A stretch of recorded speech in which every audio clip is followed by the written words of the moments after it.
할렐루야. 네, 일주일 만에 다시 뵈어서 반갑습니다. 일주일간의 일정을 잘 마치고 건강하게 돌아왔습니다. 기도해 주셔서 감사하고 다시 일상으로 돌아와서 이제 여름에 부어주실 은혜를 사모하면서 기대하면서 기도하는 새로운 한 주를 시작하게 됐고요. 성도가 딱 이만하길 다행이다 싶었던 게 들어오면서 뭘 좀 할까 했더니 딱 요 정도 성도들은 선물해 줄 만한 게 있어서 초콜릿을 다 받을 수 있을 만큼 사왔습니다. 싼 거니까 사온 겁니다. 그리고 숫자가 작으니까 사온 겁니다. 다 받아가시고 싸우지 마시고 순모임을 하시면 순모임하는 순에는 이거 말고 큰 거를 드리겠습니다. 그래서 오늘 순모임을 하면 대빵 초콜릿을 먹을 수 있다는 거 네, 다행입니다. 자, 다시 본문으로 들어가 보겠습니다. 인사는 여기까지 하고 사울이 9장, 사도행전 9장이죠. 사울이 다메섹으로 가는 길에 예수님을 만난 이 일로 회심을 하게 되죠. 회심을 했지만 가던 방향은 그대로였고 에너지도 그대로였다고 했습니다. 그래서 다메섹으로 들어가서 바로 직전까지는 예수 믿는 자들을 잔해하는 자였지만 이제 예수 믿음을 전하는 자가 되었고 예수 믿는 자들을 박해하려고 갔지만 박해받는 자가 되기까지 이르고 그리고 예루살렘으로 와서 제자들과의 사귐을 갖고 또 거기서도 박해를 받아서 다소로 갔다가 한 10여 년의 시간을 지나고 사도행전 9장 31절 바로 앞절에 그리하여 온 유대와 갈릴리와 사마리아 교회가 든든하여 평안하여 든든히 서가고 주를 경외함과 성령의 위로로 진행하여 수가 더 많아지더라. 평안, 든든, 경외함, 성령의 위로, 수가 더 많아졌던 이런 이야기들이 31절에 기록되어 있습니다. 그리고 오늘 우리가 읽은 32절 본문으로 넘어와서 그때에로 시작하잖아요. 그 비슷한 시간을 얘기하는 거죠. 같은 시간 다른 장소를 말하고 있는 것입니다. 베드로의 이야기로 시선을 전환시킵니다. 그러니까 1절부터 30절까지는 바울의 이야기, 32절부터 43절까지는 베드로의 이야기를 하면서 그 중간에 31절을 넣어서 온 유대와 갈릴리와 사마리아 교회가 평안하여 든든히 서가고 성령의 위로와 주를 경외함으로 수가 더 많아졌다라는 것을 이 한 이야기를 가지고 앞부분은 바울, 뒷부분은 베드로로 설명을 해주고 있는 거죠. 오늘 우리가 읽은 본문은 바울에게서 시선을 베드로에게로 돌려서 베드로의 동선과 그가 움직인 길에서 일어났던 여러 일들이 기록되어 있습니다. 말씀을 보면서 제일 먼저 눈에 들어왔던 한 구절이 무엇이었냐면 32절에 사방으로 두루 다니다가라는 이 한 구절이 눈에 들어왔어요. 우리가 생각했을 때 이 사방으로 두루 다니다가 우리가 생각했을 때 초대교회는 예루살렘 교회입니다. 마가의 다락방에 성령의 역사가 나타났고 초대교회의 부흥을 허락해달라고 하는 것은 대부분 예루살렘 교회를 머리에 염두에 두고 있고 솔로몬 행각에 하루에 3,000명, 5,000명 예수 믿었던 것을 우리가 마음에 담고 있고 그래서 뭐 여기 인천 어디 기도원은 마가 다락방이라는 이름도 있지 않습니까? 마가의 다락방이 성령의 역사가 일어났던 곳이기도 하지만 이 중심교회의 예루살렘일 것이라고 생각하는데 이 교회의 지도자인 베드로가 예루살렘 교회에 있는 게 아니라 사방으로 두루 다니고 있다라는 거죠. 베드로가 예루살렘을 중심으로 교회를 이끌었고 우리가 생각할 때 바울은 이방 교회를 이끌었다라고 보지만 그렇지만도 않더라라는 겁니다. 베드로가 예루살렘에만 있는 게 아니라 사방으로 두루 다녔다. 여기 본문에 나오는 지명 루다, 요빠에서 복음을 전하는가 하면 10장에 가서는 가이사랴에 있는 고넬료의 집, 이방인의 집에도 복음을 전하고 있죠. 이것을 표현하는 한 단어가 사방으로 두루 다녔다라는 말입니다. 디에르코마이라고 하는 말, 이 헬라말로 디에르코마이라는 말은요, 영어로 이렇게 되어 있죠. Go here and there라고 되어 있습니다. 여기저기로 다녔다는 거예요. 여기저기로. 이걸 히브리 말로는 환원하면 할라크라고 얘기합니다. 들어본 적 있죠? 주와 동행한다, 길을 걷다, 어디를 걸어 다닌다라는 거예요. 계속 다녔다라는 건데 저는 이 두루 다녔다라는 말이 성령 받은 사람의 특징 중 하나다라는 생각을 해봅니다. 가만히 앉아 있게 내버려 두지를 않아요. 이미 요한복음 21장에서 예수님께서 베드로에 대해서 뭐라고 얘기했냐면 내가 진실로 진실로 내게 이르노니 네가 젊어서는 스스로 띠띠고 원하는 곳으로 다녔거니와 늙어서는 내 팔을 벌리리니 남이 내게 띠띠우고 원하지 아니하는 곳으로 데려가리라 라고 얘기하잖아요. 복음을 가진 사람, 성령 받은 사람의 특징, 두루 다닌다는 겁니다. 두루 다닌다는, 가만히 앉아있지 않더라라는 겁니다. 복음서마다 맨 마지막에 주님께서 제자들에게 뭐라고 얘기합니까? 그러므로 너희는 가서 모든 민족을 제자로 삼으라 라고 말했는가 하면 특징적으로 마가복음 16장 15절에는 너희는 온 천하에 다니며 만민에게 복음을 전파하라 라고 얘기하죠. 우리가 복음을 가졌을 때 이 복음은 그냥 모이는 것만을 초점으로 하지 않고 두루 다니는데 방점을 두고 있다라는 겁니다. 소위 말해서 되는 교회라고 하는 것은요, 성도들이 모여든 성도들을 더 모이게 하기 위해서 장소를 확장하고 또 예배당을 더 키우고 짓고 모일 만한 어떤 위치를 확보하는 게 아니라 복음이 가지고 있는 생명력과 운동력이 예루살렘에 머물러 있지 않고 욥바와 룻다와 사론에 이르기까지 두루 다녔다라는 겁니다. 이게 오늘 우리가 가지고 있는 복음의 능력이라고 하는 거죠. 얼마나 많은 사람이 모일까가 아니라 얼마나 많은 사람을 흩어 두루 다니게 할까, 이게 복음의 모습이다라는 생각을 해봅니다. 목회자만 이렇게 다니는 게 아니라 이 다닌 곳은 성도들도 다녔죠. 이미 룻다에 빌립이 복음을 전했던 흔적이 있지 않습니까? 성도들 또한 직장, 가정, 학교라고 하는 메인 곳에 있는 것 같아도요, 우리의 삶은 가만히 있지를 않아요. 누가 말하기를 나는 조용히 가만히 있고 싶다, 혼자 있고 싶다라고 하지만 보면 가만히 있는 사람은 없습니다. 가만히 혼자 있는 건 죽은 거예요.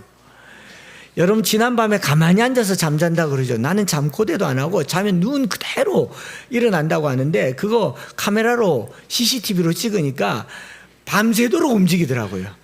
밤새도록 움직이고 반대로 누웠다가 일어날 때 눈 그대로 일어나더라고요. 한번 해보세요. 아무도 누운 자리로 그냥 누워있지 않아요. 그럼 욕창 생깁니다. 움직이지 않는 건 죽은 거라고요. 복음이 가지고 있는 가장 큰 능력은 움직임인데 그 움직임을 그냥 움직이는 게 아니라 복음을 가지고 움직인다라는 거죠. 오늘 하루를 살아도 우리가 가정에서, 직장에서, 학교에서 상당한 운동성을 가지고 있어요. 공부하는 학생들도 공부하고 가정의 주부들도 뭐 스마트워치를 치고 하루를 집에만 있었는데 7,000보를 움직였다면서 난 집에서도 살림살이를 이렇게 많이 한다고 하는데 움직이잖아요. 사방으로 두루다니면서 움직이는데 여행도 가고 운동도 하고 움직이는 이 모든 걸음이 사방으로 두루다니는 걸음이 복음과 관련 있는 걸음이 되기를 축복합니다. 그냥 운동하면 운동하는 거지만요, 운동하러 나갈 때 제가 팔거천에 어제도 이제 아침에 비 오기 전에 한 바퀴 자전거로 동네 한 바퀴를 돌았는데 보니까 사람들이 그 비 오기 직전에도 우산 들고도 걷고 많이 다니더라고요. 그런 많은 다님 속에서 계속 봐요. 사람들을 제가 유심히 쳐다봤습니다. 또 아는 사람 만나면 피해야 되냐가 아니고 어떻게 하나님께서 선한 만남을 이끌어 가실까를 보고, 그러면 거기 다리거리에 누가 또 앉아가지고 그 무슨 이단들이 와서 또 복음을 전하는 사람도 있고요. 또 저쪽 다리에 가니까 교회에서 나와서 복음을 전하는 사람도 있고, 우리도 나와야 되나 이런 생각을 하는데, 요는 자전거도 타고 달리기도 하고 운동도 하고 뭘 하는데 이 움직임이 복음과 상관이 있는 걸음이 되도록 매일 집을 나갔을 때 내가 만나는 사람, 나를 만나는 사람이 복음과 연결되게 해달라고 기도하는 두루다님이 되시기를 축복합니다. 이게 참 중요하다라는 생각을 해보는 게 뭐냐면요, 저희 암송학교에 좀 진심이신 집사님들과 성도분들이 계시는데 그분들이 가방에 롬파리파를 들고 다닌다는 소문이 있습니다. 할렐루야. 뭐 꼭 그 책일 필요는 없지만 이렇게 말씀 암송 노트나 병풍을 들고 다니면서 늘 말씀을 암송하고 말씀을 가까이 하는데 하다 보면 사람들이 이 색깔이 예쁘잖아요. 그게 뭡니까 묻고, 이거 제가 암송하는 말씀인데요, 필요하면 하나 가지세요. 이거 900원이잖아요. 이걸 전해주는 접촉점으로 뭔가를 계속 들고 다닌대요. 그리고 이 대구에서 사는 분들은 모르겠지만 서울에서 저희 엠마오교에 오려면 동대구역이나 서대구역에서 택시를 타는데 택시를 타고 엠마오교회 가자 그러면 내비게이션 찍어서 오잖아요. 내릴 때 그 롬파리파를 기사분에게 준대요. 이 교회 참 특별한 교회라고. 그러고 전도를 한대. 참 부끄럽습니다. 그런데 그런 움직임들이 있더라라는 겁니다. 제가 뭐 전도를 해서 교회가 커져야 됩니다라는 게 아니라 내가 만나는 사람, 나를 만나는 사람들이 아무래도 복음과 접촉점을 갖는 그런 만남. 지금 베드로가 여행 다닌 게 아니고요. 휴가를 간 게 아니고 복음과 관련된 그런 움직임 속에 있더라라는 겁니다. 지난 한 5일 동안 영국에 다녀오면서 이제 50인승 차를 타고 다녔는데 운전기사랑 제가 소통을 해야 되고 통역을 해야 되고 이리 갑시다 저리 갑시다 저리 갑시다 해야 되고 이제 물도 사야 되고 해서 제가 마트에 가서 물을 좀 사게 마트를 들러서 가게 해달라 했더니 물 많다고 내 차에 많다고 언제든지 얼마든지 물을 원하는 대로 우리가 준다고 이분이 인도 사람이세요. 그런데 그렇게 보통 차에 물은 비싸거든요. 돈 주고 사 먹으면 물값이란 게 있잖아요. 무료로 주겠대요. 어떻게 그렇게 착한 일을 하냐 했더니 우리 집안 내력이라고. 우리 아버지 회사의 레귤레이션이 아니고 우리 아버지 때부터 우리는 모든 사람에게 다른 건 못 줘도 물은 줄 수 있도록 항상 물을 준비한다 그래요. 딱 그렇게 당당하게 얘기하고 내가 음악 라디오를 좀 틀어도 되나 해서 틀어보라 했더니 힌두교 음악이 막 나오더라고요. 전도 당할 뻔했습니다. 그 물 하나도 접촉점을 삼아가는 걸 봤어요. 물론 복음을 전한다고 하는 그 미끼가 되어서는 안 되겠지만 선을 행하는데 모든 움직임이 작용되고 있는 걸 보았다라는 겁니다. 저와 여러분들이요, 우리의 삶 속에서 베드로를 두고 본다면 예루살렘에 얼마나 많은 사람들이 베드로를 만나러 오겠습니까? 그 그림자만 밟혀도 병이 낫는, 옷자락만 만져도 병이 낫는데 베드로를 예루살렘에 붙들어 둔 게 아니라 두루 다니며 사방으로 두루 다니며 복음과 관련된 그런 삶을 전하고 있더라라는 거죠. 저와 여러분들이 한 주간 산에서 또 강을 가고 트레킹을 하고 자전거를 타고 뭘 하든지 간에 그 끝자락에 시원한 음료 그거 말고라도 복음을 전하는 그런 모임들이 되기를 축복합니다. 귀 있는 자는 들으셔야 합니다. 우리의 모든 끝자락이 복음과 관련된 두루다님이 될 때 이게 하나님께서 우리를 쓰시는 거 아닌가 생각을 해보는 거죠. 그런가 하면 두 번째로 이 사방으로 두루 다녔던 베드로의 행보의 두 번째 갔던 곳이 뭐냐면은 루다에 사는 성도들에 대한 이야기를 살펴보는 겁니다. 32절에 보면 루다에 사는 성도들에게도 내려갔더니라고 돼 있죠. 루다에 이미 성도들이 있었다라는 겁니다.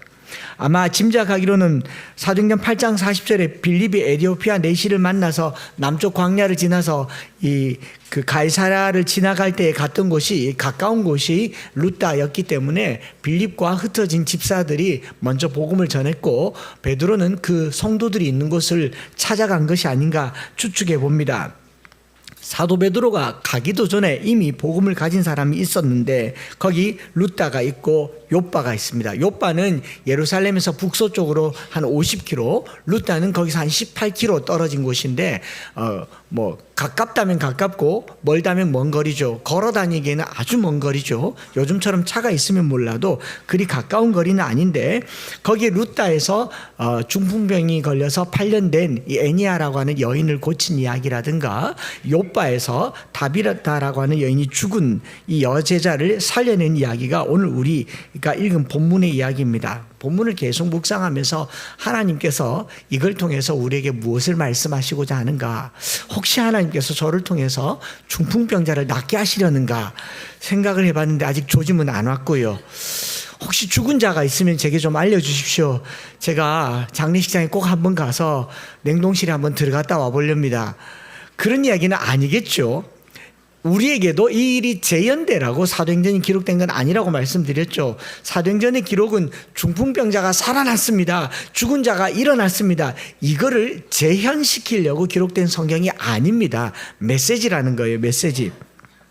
그러면 이 이야기들을 통해서 우리가 볼 수 있는 것은요, 오늘날 초대교회라고 하면 우리가 예루살렘 교회를 원형으로 보지만 예루살렘 교회뿐만 아니라 루다에 있는 그 지역의 작은 교회도, 요바에 있는 그 지역의 작은 교회도 동일한 교회의 모습과 특징들을 가지고 있더라라는 겁니다. 이제 요즘 우리 교회들이 이런 걸 하잖아요. 뭐 저희 교회는 그럴 일 없겠습니다만은 어느 교회에서 교회가 부흥을 하면 이제 우리는 자녀 교육 탐방하러 오긴 옵니다만은 부흥을 하면 컨퍼런스 같은 걸 열어서 세미나를 열어서 뭐 너희도 나처럼 해봐라 이렇게 뭐 이런 걸 너무 많이 하잖아요. 그래서 하나의 프로그램과 하나의 어떤 시스템을 가지고 교회 성장을 가르치는 건데, 뭐 초대교회 때 신학교가 있었습니까? 교회의 원형이라는 게 있었습니까? 어떤 게 교회라고 하는 어떤 스탠다드가 없었음에도 불구하고 복음이 전해지는 교회들마다 동일하게 갖는 어떤 특성들이 보이더라. 이게 초대교회의 모습이다라는 거죠. 그러니까 요즘 말하면은 무슨 12를 해라, 무슨 날개를 해라, 무슨 폭발을 해라, 무슨 훈련을 해라, 무슨 암송을 해라, 이것도 포함일 수 있고, 일단 암송은 교회 성장과는 전혀 상관없다는 걸 우리가 확인했기 때문에 이건 세미나 해도 안 오는 건 불보듯 뻔한 일이. 제가 전국 세미나를 하는데도 안 와요.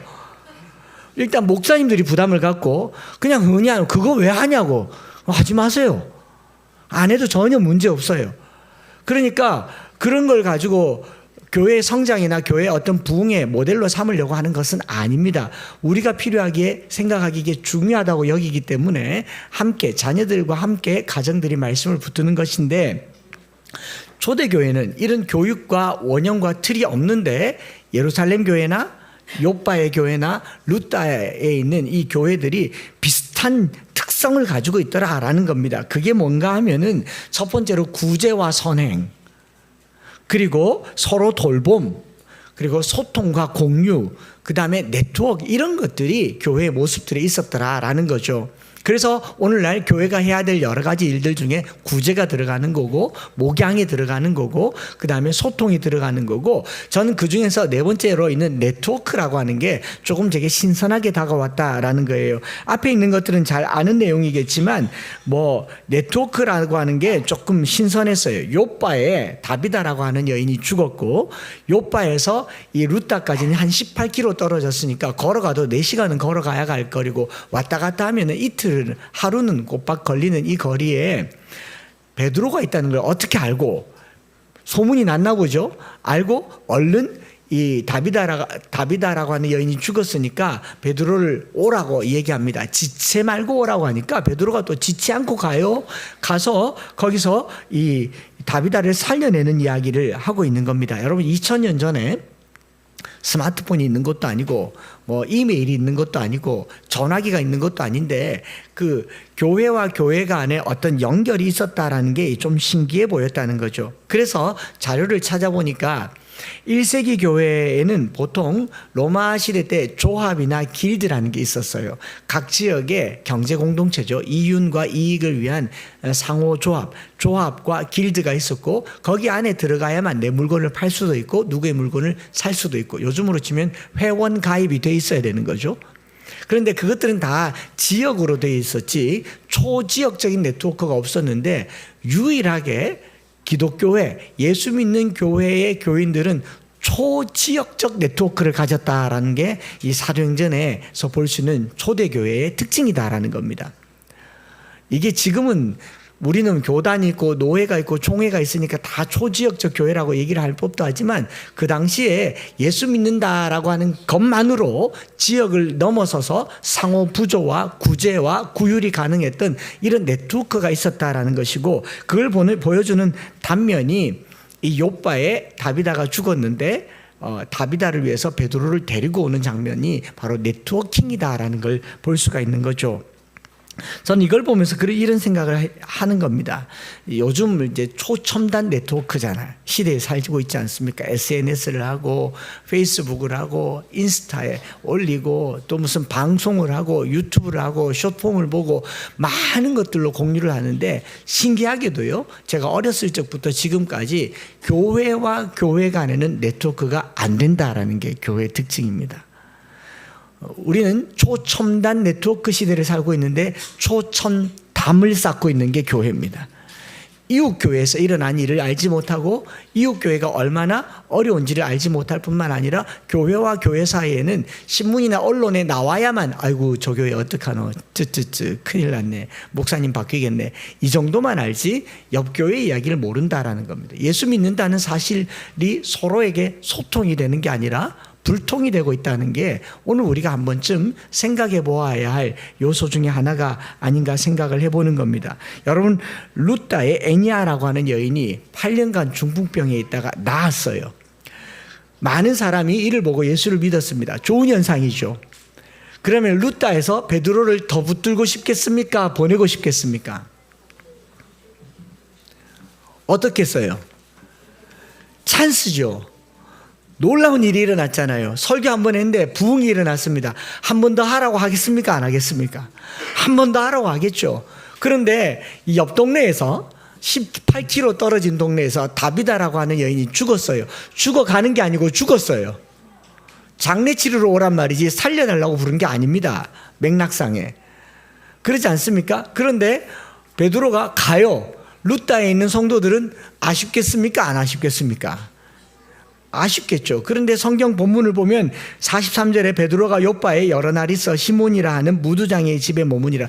그 길로 요바에 계속 있게 되고 거기서 가이사랴로 가게 됩니다. 루다는 그걸로 끝이에요. 저는 이 베드로라고 하는 한 사역자가 하나님의 위대한 사람으로 위대한 일을 하지만 그가 어느 곳에 매여 있지 않고 두루 다님에 있어서 교회들이 네트워크를 잘하고 있다는 게 은혜로운 모습으로 여겨졌습니다. 물론 제가 여러분들에게 저를 놓아주십시오. 제가 전 세계를 다니겠습니다. 라고 말하는 게 아닙니다. 그럴 깜냥도 아니고 그럴 이유도 없고 그러지도 않겠지만 교회들은 교회마다 저마다 가지고 있는 자기만의 욕구가 있어요. 우리가 원하는 니즈가 있잖아요. 그런데 타인의 니즈에도 관심을 갖는 게 초교회 네트워크다라는 거죠. 저와 여러분들이 이런 타인의 필요에도 민감한 교회들이 되기를 바랍니다. 교회가 남의 교회에 관심이 없는 것은 관심이 없어서가 아니고요. 지나치게 자기 교회를 사랑해서 그렇다라는 겁니다. 우리 엠마오 교회가 성도들이 귀하고 훌륭하지만 우리 교회만 너무 안 사랑하기를 축복합니다. 그렇다고 무관심하라고 말한 건 아니지만 너무 여기만 우리는 어떡하고요? 우리는 어떡하고요? 제가 그럼 제 마음 한켠에 다른 생각이 다른 소리가 들려요. 저 사람들은 어떡하고요? 저 사람들은 어떡하고요? 거기에 네트워크란 단어가 들어간다라는 거예요. 우리 안에 타자를 향한 배려가 교회와 교회를 이어가는 훌륭한 이야기가 되는 거. 이게 SNS입니다. Spiritual Network Service입니다. 우리 엠마오 교회가 교회와 교회를 연결하는 허브가 되었으면 좋겠어요. 이 교회와 이 교회가 연결되는 허브가 되었으면 좋겠습니다. 제가 오늘 오후에 부산에 설교하러 간다고 변명하려고 하는 게 아닙니다. 제가 오늘 오후에 부산에 가는 이유는 거기가 영도고 영도에는 너무너무 가보고 싶고 늘 한 번 다녀왔지만 또 가고 싶은 꿈동산 말씀 암송학교가 있는 곳, 월수금 일주일에 3번씩 450명의 아이들이 5분씩 지나가면서 성경을 5번씩 읽는 곳, 거기에 그 전도사님이 목사님 병풍이라는 게 있다고 하던데 이게 뭐예요? 라고 물어요. 아직 병풍을 모르는 곳이 있는 곳, 이거 전달하고 싶거든요. 롬파리파를 전달해주고 싶거든요. 거기 책꽂이에 꽂아두고 싶거든요. 그래서 오후 예배 드리는 건 핑계고 끝나고 난 다음에 거기 있는 옆에 다른 교회 암송학교를 가보고 싶은 마음, 이런 마음이 제게는 계속 들더라라는 겁니다. 제가 없더라도 오후에 순모임 잘 하시고 암송 모임도 잘 하시고 목사님이 갔으니 나도 간다 하지 마시고 여기는 여기대로 건강하게 잘 세워지기를 축복합니다. 우리 교회가 여러 교회들에게 꼭 유익하고 유용한 교회들로 쓰여지기를 바란다라는 거죠. 제가 금요일 날 이제 인천공항에 도착해서 6시에 도착해서 기차를 타고 광명역에서 천안에 가서 천안에 있는 모교회 청년부 금요 집회를 인도하고 오기로 약속을 해서 이제 천안에서 기차표를 7시 17분 표를 끊었습니다. 끊고 있는데 이제 금요일 6시에 행저질라 행복한 저녁 즐거운 라디오라고 하는 극동방송에 금요일 저녁에 성경 무림의 고수를 찾아서라고 하는 중앙방송이 있어요. 우리 교인들만 모르더라고요. 다음 주 금요일 날 6시에 나옵니다. 제가 보이는 라디오로 유튜브로도 나옵니다.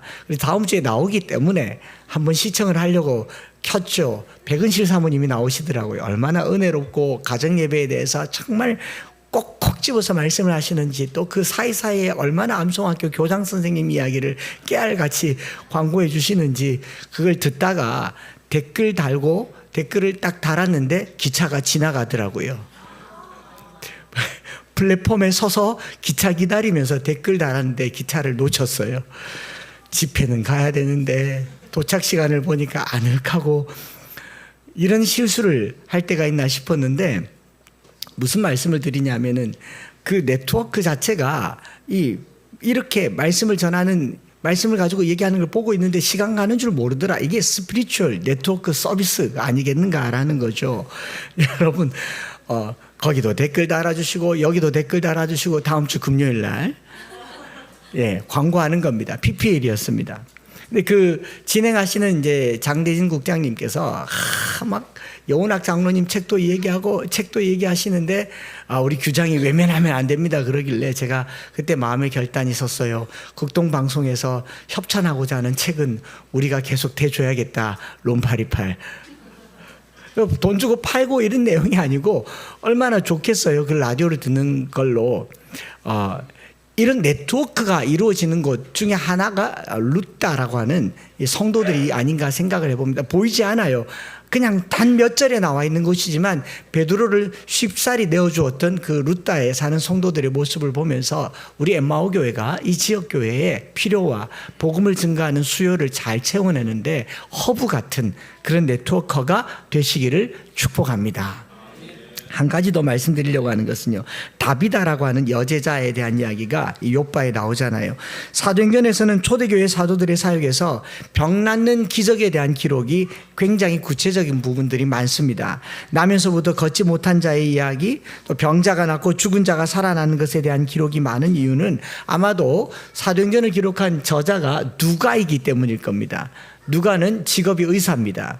그러니까 의사의 입장에서 병이 어떻게 나았는지 누구보다도 관심이 많고, 의사가 나았다 그러면 나은 거지 않습니까? 우리가 나았다고 본인이 느끼는 게 아니라 객관적인 증거가 필요할 때 누가의 말은 상당히 신뢰도가 높은 이야기일 것입니다. 과학적으로도 의학적으로도 납득이 가지 않는 이야기를 누가가 했다면 맞는 말일 것입니다. 그래서 이 누가가 병 나은 이야기를 오늘 본문에도 두 군데에서 중풍병 걸린 지 8년 된 애니아라고 하는 여인과 또 죽은 여인 다비다라고 하는 여인이 살아난 내용을 조금 더 디테일하게 기록하고 있는데요. 며칠 전에 이제 TV 탐사 프로그램에서 그 우유에 자기 이름과 사진을 붙이고 한두 달 동안 상온에서 그냥 보관했다가 그것을 먹으면 모든 병이 낫는다. 내 이름을 불러봐. 나의 눈을 맞춰봐. 그런 그 사람 하늘궁이라고 하는 곳에 허모시에 대한 내용이 방영됐잖아요. 말기암 환자들이 그걸 먹고 나았다 그러고 몸에 안수를 받고 뭐 그런 곳의 이야기가 방영되는데, 이 우유를 먹고 80대 노인이 식중독으로 사망하는 사건이 발생하면서 방송사에서 이걸 대대적으로 방송하게 된 거죠. 한번 있으면 보세요. 그런데 거기 보면요, 말도 안 되는 비위생이죠. 그냥 서울 우유 사서, 우유는 본인이 사는 거예요. 거기서 파는 게 아니니까 뭐 아무 문제가 없어요.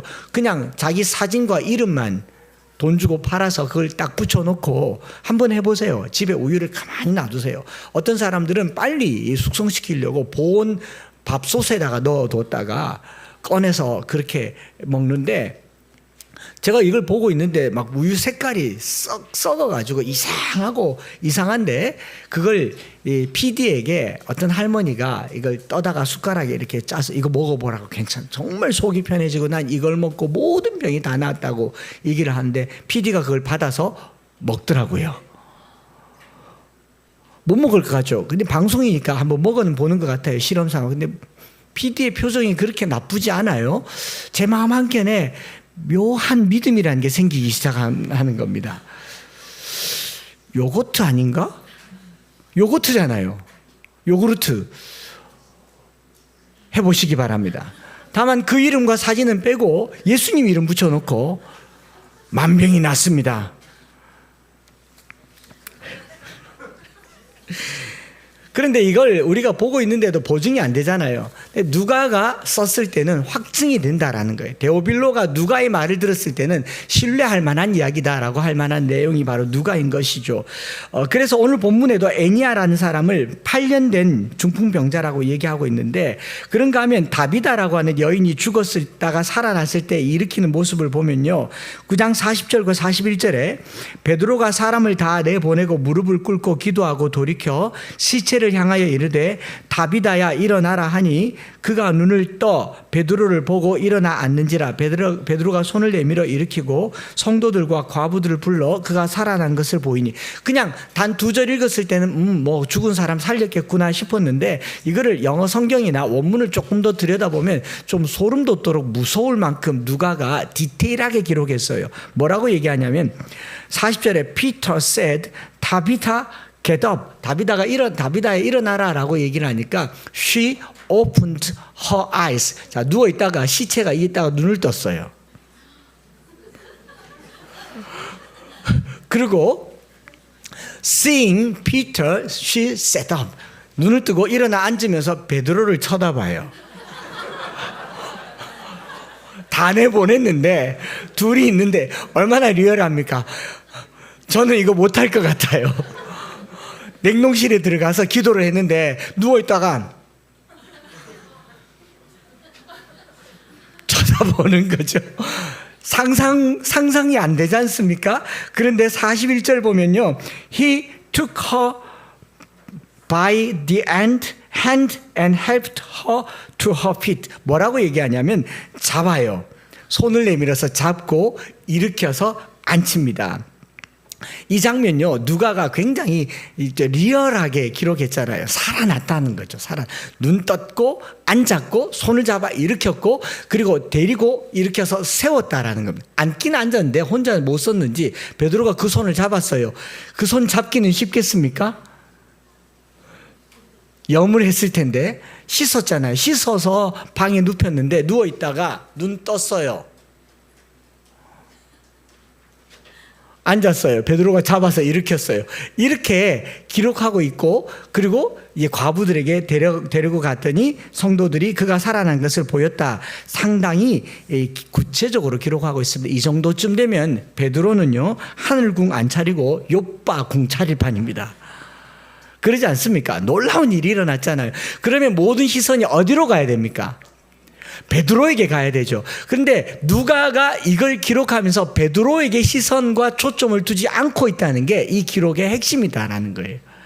베드로가 병자를 일으키고 죽은 자를 살렸다라는 것이 이 이야기의 핵심이 아니고 병자를 데리고 베드로에게 왔던 이 루다에 있는 사람들과 또 요바에 있는 과부들이 다비다를 위해서 울었다는 것과 다비다의 그 삶을 기념하고 추념했다라는 것을 훨씬 더 많은 분들 향해서 쓰고 있는 거고, 이 이야기의 결론은 35절에 루다와 사론에 있는 사람들이 다 그를 보고 주께로 돌아오니라. 또 42절 온 요바 사람이 알고 많은 사람이 주를 믿더라가 복음의 결론인 거죠. 복음이 전해졌다라는 겁니다. 여러분, 신앙생활은요, 병 낫는 게 목적이 아닙니다. 죽은 자가 살아나는 게 목적이 아닙니다. 부자 되는 게 목적이 아닙니다. 왜 아멘 안 하십니까? 병 낫고 싶습니까? 누가는요, 본문에서 베드로의 치유 사역에 포커스를 두고 있지 않다라는 겁니다. 아픈 사람은 당연히 낫고 싶죠. 가족을 잃은 사람은 죽은 가족이 돌아오는 것을 원하고 싶죠. 최근에도 누구를 만났는데, 암송학교에서 만났는데 자기는 치유 사역을 하고 있으니까 주변에 암 환자 있으면 보내달라고 그러더라고요. 왜 내가 암 환자를 자기한테 보내요? 병은 누구에게? 의사에게 보내지. 무슨 특별한 은사가 있어서 자기가 사람을 다 고치겠습니까? 몇 고칠 수 있겠죠. 다는 못 고치겠죠. 확률상 누가 더 많이 고치겠습니까? 잘하시네요. 그럼 몇 명 고쳤다고 다 고칠 수 있는 것처럼, 은사 있는 것처럼 착각하시지 말라고요. 통계로도 못 고치는 게 목사의 병 고치는 거예요. 그런데 매인 게 아니라고요. 누가는 그런 얘기를 하는 게 아닙니다. 베드로가 모든 환자를 다 고친 게 아니잖아요. 예수님이 모든 병자를 다 고쳤으면 왜 아직도 우리가 병 문제를 해결 못합니까? 그런 착각일랑은 하지 마시라고요. 중요한 것은요, 이 여자가 죽었다가 살아난 사건을 얘기하는 게 아니라 이 여인의 죽음이 뭘 말하는가를 더 많이 부각시키고 있더라라는 겁니다. 사망에서 생명의 관점으로 보기보다 이 여인이 어떤 삶을 살았는가에 훨씬 더 많은 분량을 할애하고 있습니다. 이 여인을 수식하는 표현은 36절에 요빠에 다비다라고 하는 제자가 있으니 이름을 번역하면 도르가라. 선행과 구제하는 일이 심히 많더니, 참 특징적으로 선행과 구제하는 일이 심히 많았다라고 얘기합니다. 초대교회의 전형적인 특징이죠. 1세기 유대인들에게도 경건의 특징이 구제였습니다. 그리고 금식이었고 기도였습니다. 그러나 그런 기도와 구제와 금식에 대해서 예수님은 외식하는 자들이라고 책망하지 않습니까? 사람에게 보이려고 그들에게 그들 앞에서 너희 의를 행하지 않도록 주의하라. 그리하지 않으면 하늘에 계신 너희 아버지께 상을 받지 못하느니라. 그들은 그러므로 구제할 때 외식하는 자가 사람에게서 영광을 받으려고 회당과 거리에서 하는 것 같이 그들 앞에서 너희 앞에 나팔을 불지 말라라고 얘기하잖아요. 그들은 이미 자기 상을 받았다라고 얘기를 하는데, 이 이야기에 반해서 이 여인의 이야기를 뭐라고 얘기하느냐? 선행과 구제가 언제 나타납니까? 죽음 후에 나타났다라는 거죠. 살았을 때 상을 받은 외식하는 사람들이 아니라 그녀의 죽음이 선행과 구제로 드러나고 있다라는 것을 말하고 있는 거죠. 선행과 구제하는 일이 심히 많았더니라는 말이 39절에서는 베드로가 일어나 그들과 함께 가서 이르매 그들이 데리고 다락방에 올라가니 모든 과부가 베드로 곁에 서서 울며 도르가가 그들과 함께 있을 때에 지은 속옷과 겉옷을 다 내보였다라고 얘기합니다. 모든 과부들이 울면서 이 다비다라고 하는 여인이 살아서 행한 선행과 구제를 손으로 내보이는 속옷과 겉옷으로 그들의 삶을 보여주고 있다라는 겁니다. 이 여인의 죽음은 그 자체로 복음이 되고 있는 거죠. 살아나서 복음이 된 게 아니라 죽음이 복음이 되는 삶, 그것이 오늘 우리가 기도해야 될 일인 줄 믿습니다.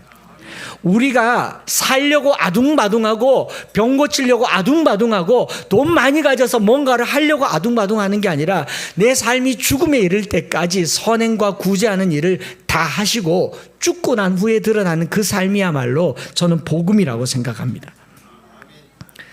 20대 중반이었던 걸로 기억나요. 저를 교회로 이끌었던 홍인수라고 하는 친구의 아버지가 50대 초반이었죠. 돌아가셨습니다. 당시 교회로서는 가장 재력가였고 대우 로얄이라고 하는 자동차를 타고 다닐 정도로 신용협동조합의 이사장이었고 건물을 7개나 가지고 있었고 엄청난 부를 가지고 계시던 장로님께서 갑자기 간암으로 돌아가셨습니다. 가족이 완전 그야말로 초상집이 됐죠. 상주인 친구 옆에서 그 장례를 지켜보면서요, 많은 분들이 문상을 왔었어요. 많은 분들이 문상을 오면서 이런저런 인사도 하고 교계의 어른들, 목사님들이 문상을 다녀갔는데 제 눈에 유난히 많이 띄었던 분들은 누구였냐면요, 개척교회 목사님들, 그들의 사모님들, 전도사님들이 계속 오는 겁니다. 그 권사님이 이분들이 누구신지 몰라요.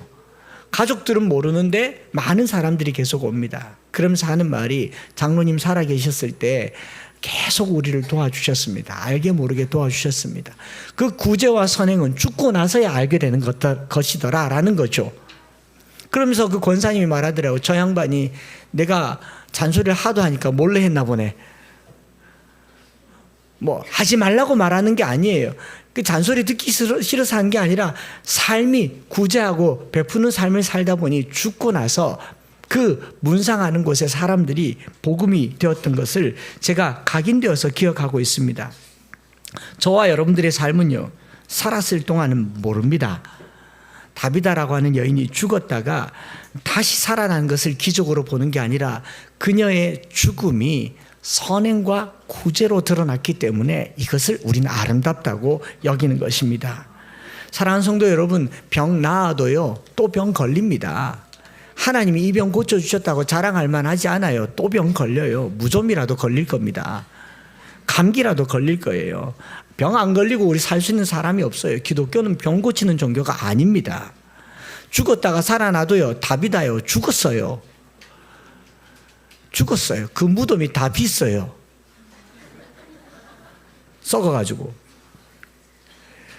여러분, 병 낫고 죽음으로부터 살아나는 것은 천국에서는, 천국의 관점에서는 아무 의미가 없습니다. 천국에는 병자가 없습니다. 사망이 없습니다. 천국엔 뭐만 있습니까? 우리가 살았을 동안 베푼 선행과 구제만 남아있는 거예요. 사랑만 남아있는 거예요. 천국에서는 내가 얼마나 오래 사느냐 아무도 관심 갖지 않아요. 백수했다고 그걸로 하나님 영광 돌릴 일 없습니다. 영원히 살 거니까. 암병에서 나았다고 자랑할 일도 없을 겁니다. 아무도 병 걸리지 않을 테니까. 그러나 천국에서 영광스럽게 나타날 것이 하나 있다면 우리가 살아있는 동안 얼마나 삶으로 선을 행하고 구제를 행하고 사랑을 베풀었는가. 여기 선행이라는 단어가 이 여인에게서 사도행전의 신약 성경에 처음으로 등장한다라는 거예요.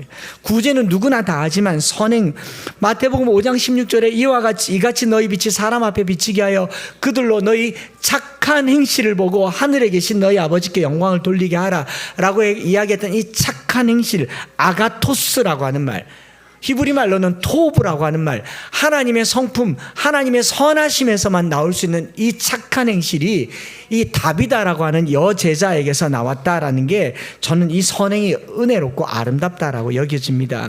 그래서 이후로 신약 성경에 자주 나옵니다. 디모데전서 2장 10절에 오직 선행으로 하기를 원하노라. 이것이 하나님을 경외한다 하는 자들에게 마땅한 것이니라. 선행. 천국에 있는 상 중에서요, 선행상이 있을 것 같아요. 어릴 적에 학교에서 받았던 선행상요, 천국에서 받으시기 바랍니다. 히브리서 10장 24절에 서로 돌아보아 사랑과 선행을 격려하며, 야고보서 3장 13절에 너희 중에 지혜와 총명이 있는 자 누구냐? 그는 선행으로 말미암아 지혜의 온유함으로 그 행함을 보일지니라. 이 여제자 다비다라고 하는 한 사람의 행실이 어쩌면 기준이 되었는지도 모르겠습니다. 착한 행실, 착하게 살려고 노력하거나 착하게 살려고 하는 그 인간 본성이 아니라 하나님으로부터 받은 신의 본성에 착함이 배어 있는 겁니다. 제가 착하게 살자고 얘기하니까 복음이 무슨 착한 거냐고, 복음이 도덕이냐고 얘기하는데 그럼 복음 모르는 사람들이 얘기해요.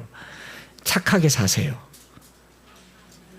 못된 행실이 마음에서 올라오면 이건 신의 성품이 아닙니다. 성품 중에서 가장 위대한 성품은요, 굿네스입니다. 굿네스. 선함이에요. 선한 그리스도인, 선한 사마리안 되시기를 축복합니다. 말씀을 마치면서요, 저는 서서평 선교사님에 대한 이야기로 말씀을 마무리하려고 합니다. 우리나라에 32살에 선교사로 오셔서 독일 출신인 미국 선교사님인데 22년 동안 일제강점기에 의료 혜택을 받지 못했던 광주의 양림이라고 하는 지역에 가난한 사람들을 품고, 특별히 한센병 환자들을 품고, 많은 고아들의 양부모 어머니가 되기도 하고 나환자의 어머니라고 불릴 만큼 자기가 선교비로 받은 임금 대부분을 빈민과 병자를 위해서 썼고, 이 여인이 살고 간 뒤의 흔적에는 동전 7립 7전 남아있는 이 여인의 흔적을 우리 MBC에서 영상으로 만든 게 있더라고요. 이걸 하나를 보시면서 우리 찬양하고 기도하면 좋겠습니다.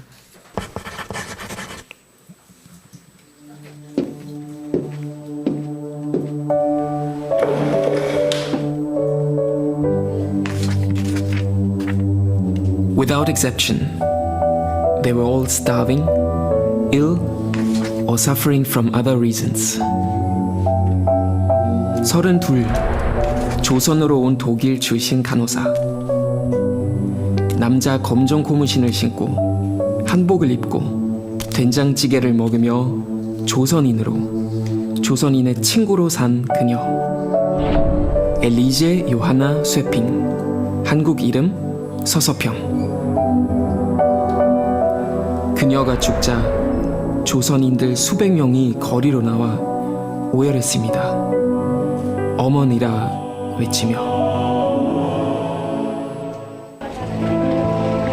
간호사 서서평이 선교사로 조선에 온 것이 1912년이었어요. 조선인들의 참담한 삶을 보게 된 서서평은 조선인들과 한센인들의 친구가 되겠다고 결심합니다. 광주에 정착한 서서평은 전라도 일대를 돌면서 진료를 하고 조선인들을 만나는데 이번 여행에서 500명 넘는 조선 여성을 만났지만 이름을 가진 사람은 10명도 안 됐습니다.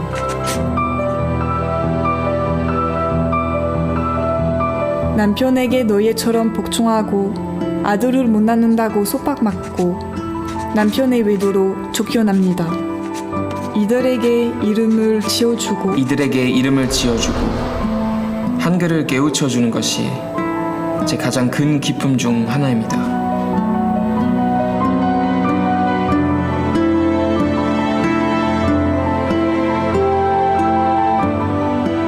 서서평은 14명의 한국 고아들을 입양한 조선의 어머니이기도 했습니다.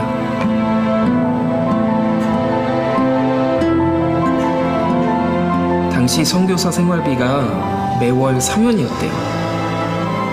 서서평은 그중 자신을 위해서 10전만 쓰고 나머지는 모두 불우한 조선인들을 위해서 섰다고 합니다.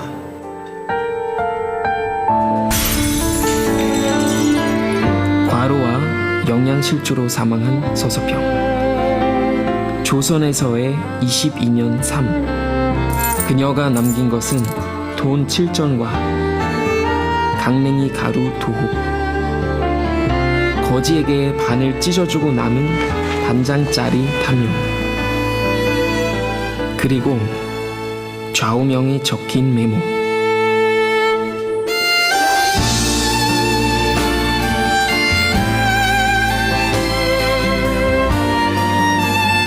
기억하여 기록하다.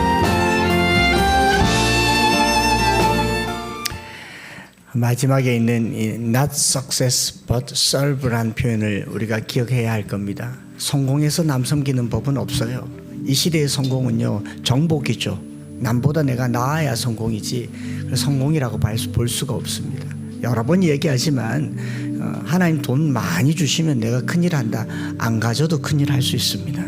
중요한 것은 내가 죽고 난 후에 내 삶이 뭘로 점철될 수 있는가. 저 사람 돈 많이 가졌다가 아니라 많이 썼다가 되겠죠. 아니라 가진 게 없었다가 되겠죠.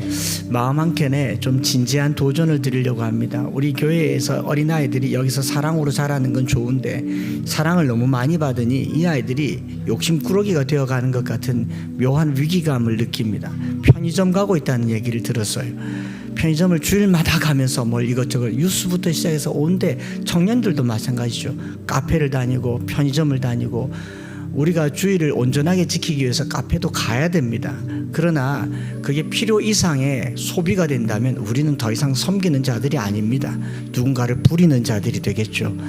특별히 주일만큼이라도 우리가 섬김의 정신을 가르치기 위해서라도 선한 일과 선한 삶과 선한 행실을 위해서 카페 가고 싶으면 제가 핸드드립 해드릴게요.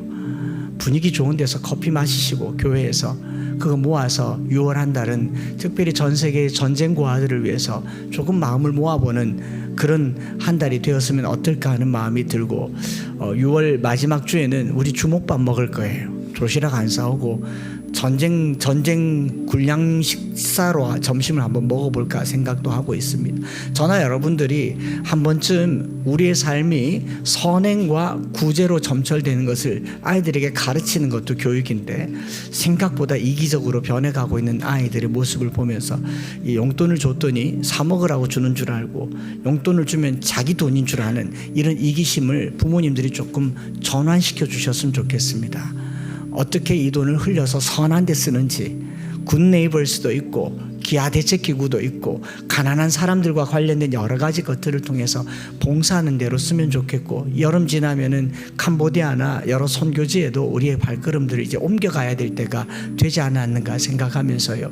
다비다가 산 것은 생명이 산 게 아니라 그의 선행과 구제가 사는 겁니다. 우리 한 주간 동안 더 선한 행실과 구제로 살아드리는 순례자의 삶을 살기를 우리 찬양 드리면서 한번 기도하면 좋겠습니다.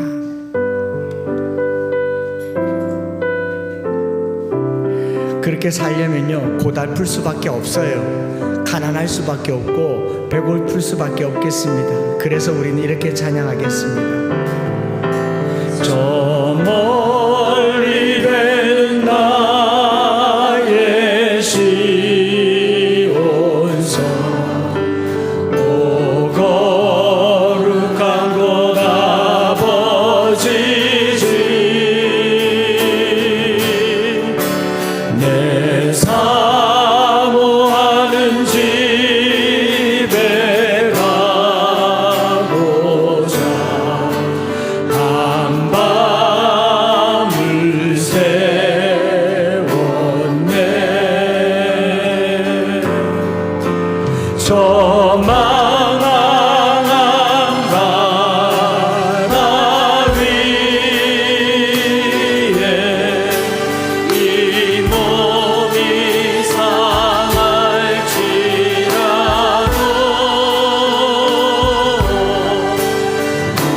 오늘은 이곳 내일은 저곳 주 목은 전하리.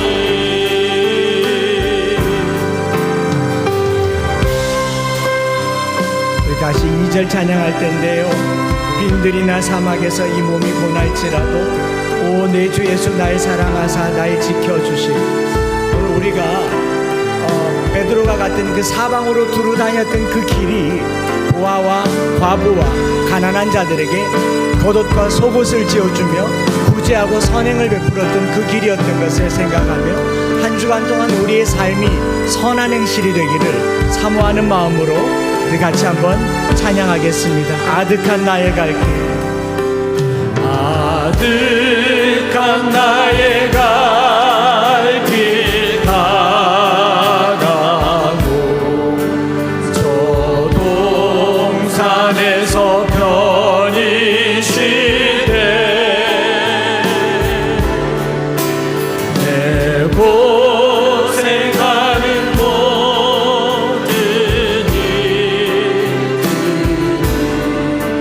주께서 하시니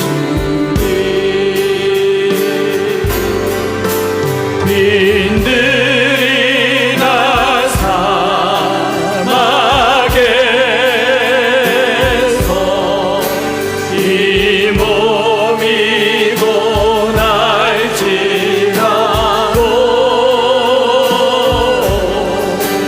오 내 주 예수 날 사랑하사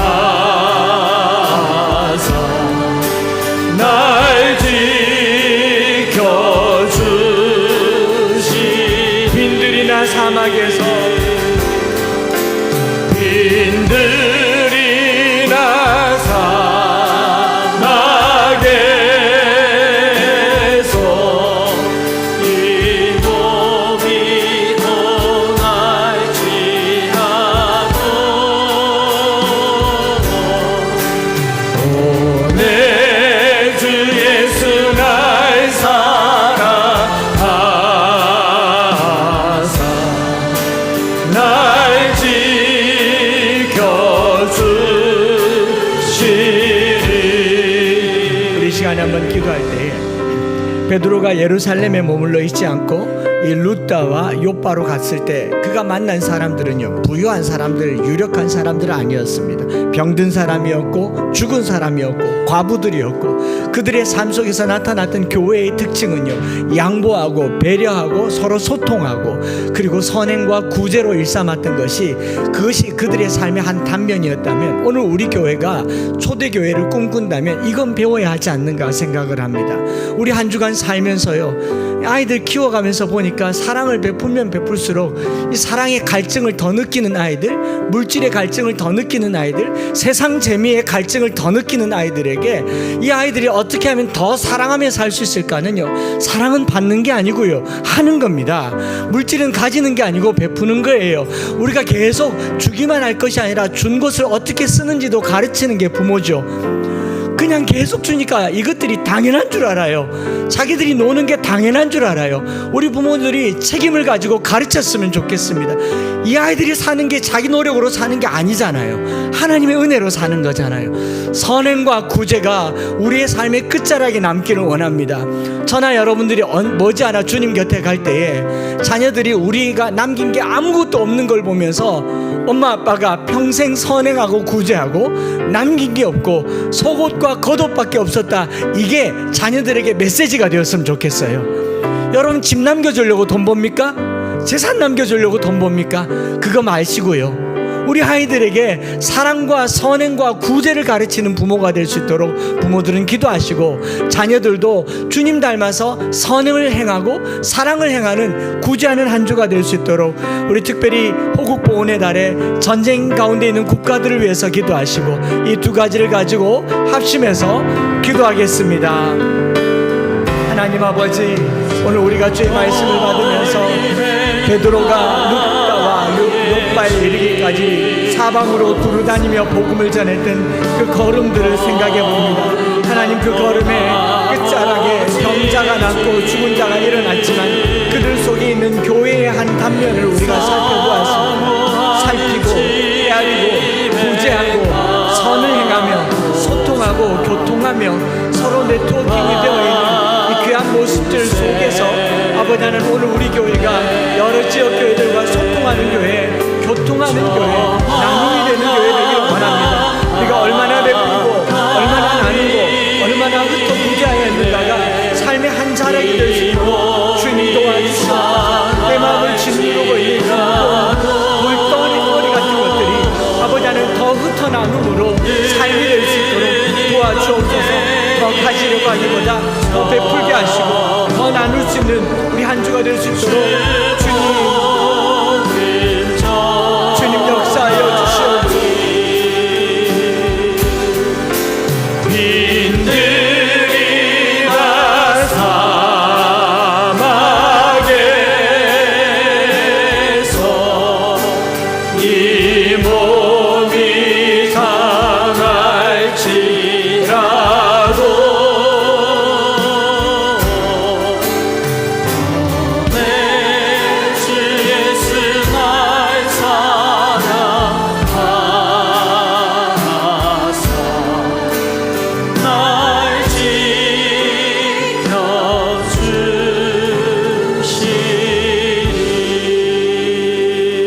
하나님 아버지, 이 한 주간도 우리의 움직임이 이곳저곳 사방으로 두루다니겠거니와 우리가 닿는 곳이 복음 전하는 곳 되게 하여 주옵소서. 내가 만나는 사람, 나를 만나는 사람, 무엇을 주든지 물 한 병에도 복음이 담길 수 있는 사랑과 선행이 되기를 간절히 소망합니다. 하나님 아버지, 우리가 병들기도 하고 죽기도 하겠지만 이 땅에 사는 동안 살고 나고 병드는 것, 인간이 겪는 삶의 과정일 터인데 이것에 우리가 치심하기보다 얼마나 많은 선을 행하고 얼마나 많은 구제가 우리 성도들의 손끝에 발끝에 달려있는가 깊이 생각하며 어린 시절부터 흩어 구제하고 나누고 삶을 베푸는 연습이 많이 나타날 수 있도록 도와주시옵소서.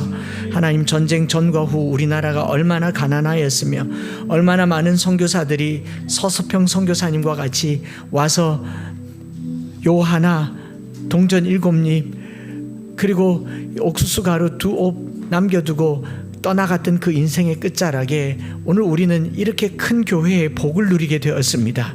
한 인생의 끝이 맺는 큰 열매를 생각할진데 하나님, 우리가 살아서 선을 행하고 죽어서 기록이 되고 기념이 되는 그런 삶이 되게 하여 주시옵소서. 오늘 우리가 삶을 살아가는 동안 특별히 자녀들에게도 선을 행하는 것을 가르치는 한 주가 되기를 간절히 소망합니다. 오늘 우리가 주님 앞에 10의 1조를 드리고 감사헌금, 주일헌금, 선교헌금을 드리매 우리가 드려지는 물질을 통하여서도 주의 나라와 의가 드러나게 주님 역사하여 주시옵소서. 주 예수 그리스도의 크신 은혜와 아버지 하나님의 변함없으신 사랑하심과 성령 하나님 위로 교통 충만 역사하심이 오늘 우리의 삶과 죽음 사이에 놓여있는 선행과 구제가 기록되고 기억되고 복음이 되기를 소망하는 사랑하는 모든 성도들 머리 위에 이제로부터 영원토록 함께 있을지어다. 아멘.